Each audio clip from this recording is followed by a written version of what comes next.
who committed the crime.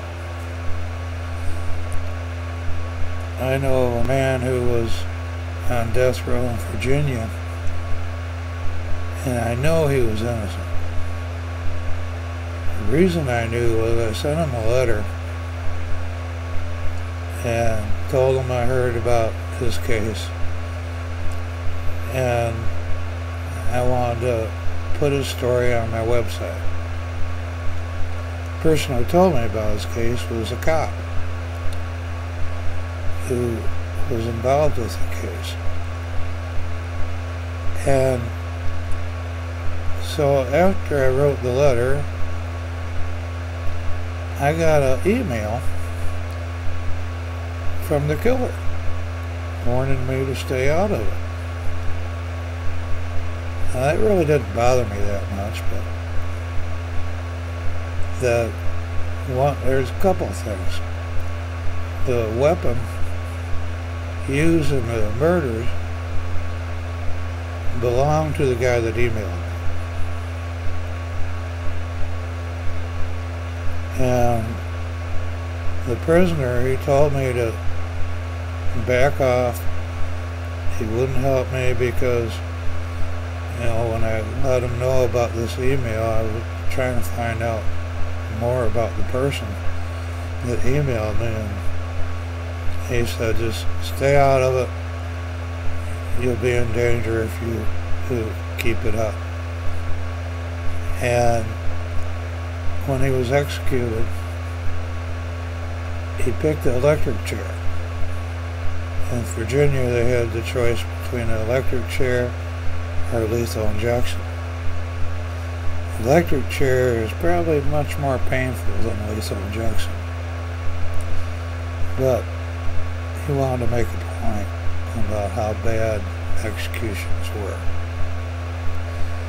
His final words were to the family of the victims. He said that, "I'm sorry for your loss, but I did not do it." He was a friend of the family that was killed. And it was a loss for him too, not only because he went to prison, but because he cared for those people.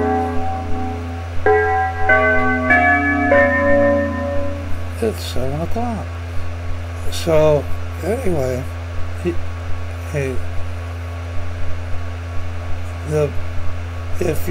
let's take an example. They use jailhouse snitches a lot. And if you're on a jury and they have a jailhouse snitch, you got to realize one thing.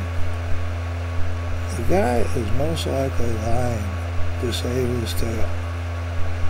There are people that end up in jail and they become jailhouse snitches so that they can get back out and commit their crimes again.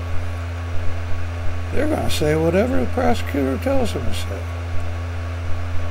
So if you're on the jury and they have a jailhouse snitch, odds are the guy's innocent. That's a reasonable doubt in my mind. So what we have to remember though is that if you're a minority, if you're poor, the odds are against you if you get arrested for a crime. Because if they want to convict you, they will. I think it's easier to convict an innocent person than it is to convict a guilty person. Because when you convict an innocent person, you make up the evidence, and you hide evidence that would say that he's not guilty.